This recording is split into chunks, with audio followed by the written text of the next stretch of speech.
Eh coucou toi, comment tu vas? Approche un petit peu. Aujourd'hui on va parler, toi et moi, de comment libérer les émotions négatives. On a tous la peur, l'anxiété, la culpabilité, la colère.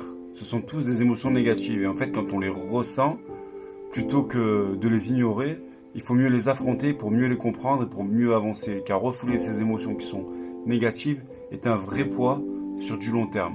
Donc je vais te citer quelques exemples qui vont pouvoir t'aider. Donc premièrement, on va surtout identifier ces émotions. On va avoir la peur qui va être un sentiment d'anticipation à aller vers l'inconnu. Ensuite, on va avoir l'anxiété, ça va être un ressenti, une boule dans le ventre, le cœur qui s'emballe, des palpitations. Ensuite, nous allons avoir tout ce qui est colère, ça veut dire c'est un sentiment, en fait, une limite à ne pas dépasser. Voilà. Après, on va avoir le sentiment aussi de culpabilité. Le sentiment de culpabilité, c'est d'avoir le sentiment c'est un mélange de tout, en fait, de tout ce que je viens de te citer. Et c'est un sentiment vraiment d'être coupable, de se sentir coupable de quelque chose qu'on n'est pas responsable, en fait. Après, il va y avoir aussi le sentiment, ton émotion, la honte. La honte aussi, c'est quand on a peur vraiment de perdre quelque chose qui résulte de tous ces comportements et ces sentiments. On a peur de perdre quelque chose qui nous est cher. Et ça, c'est la honte. Deuxièmement, point capital, il faut être à l'écoute de soi-même, à l'écoute de ses émotions. Donc ce qu'il faut faire, bien souvent, c'est la respiration. La respiration et la concentration. Et d'accepter ses émotions. Cette acceptation, c'est de respirer bien fort.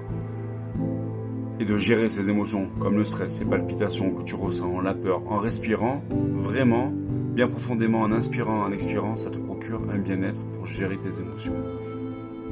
Troisièmement, ce qui peut être important, c'est exprimer ses émotions. Voilà, il ne faut pas subir, il faut dire.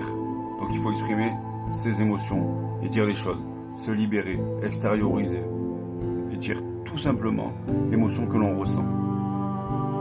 Après, je dirais un point essentiel aussi, c'est d'identifier le besoin non satisfait de cette émotion négative. Un exemple tout bête, quand on a envie de dormir, on est fatigué, quand on est triste, on a besoin d'être réconforté, toutes ces choses-là. Il faut identifier le besoin non satisfait.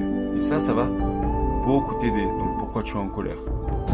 Pourquoi tu as peur? Parce que tu n'es pas respecté. Toutes ces choses-là, il faut vraiment que tu identifies ce qui se passe derrière. Donc j'espère que cette vidéo sur la gestion des émotions t'aura permis d'y voir plus clair. Fais-le dans cet ordre-là. Identifie-les, comprends-les, combats-les. Regarde le besoin non satisfait de cette émotion et exprime-toi. Et tu verras que tu y arriveras plus facilement. Allez, je te dis merci et à bientôt pour une prochaine vidéo. Ciao.